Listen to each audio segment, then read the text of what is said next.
is that why you picked Abe Lincoln as like a great uniter as a character, or is that just a coincidence? Or is there something else going on here? Or it was like, you know what would be funny? If Abe Lincoln was at the center of this. No, it's sort of the opposite. That Abe Lincoln is at the center of it because I thought it would be a funny idea at one point randomly to just be like the animatronic Abraham Lincoln from a theme park is wandering the earth without Yeah. humans. And that's the start of the book. It actually became this very complicated problem because Abraham Lincoln is such a recognizable figure and people know so much about him that people assume there's these things in the book, that they assume that it's going to be a comment on Civil War and slavery and abolition and all of these things that it isn't exactly about those things. And so then we spent a long time trying to be like, well, should it be someone else? Like, should we take Abe out of the book? And we ended up realizing that it's just as fun to sort of subvert what people expect as it is to use it. There is this idea like Lincoln is a figure who what people know about him besides the actual things he did is that he's a figure of great empathy.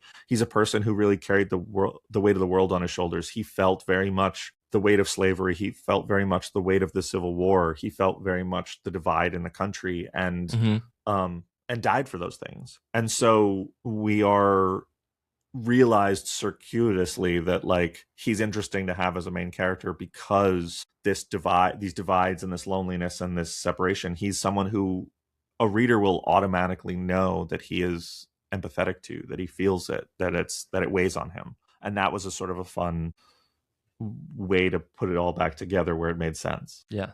I mean, it's interesting to see him written that in some ways like that, where I think to go back to your point earlier of like robots are in this world and they're kind of growing independently from what humans expected them to be something else.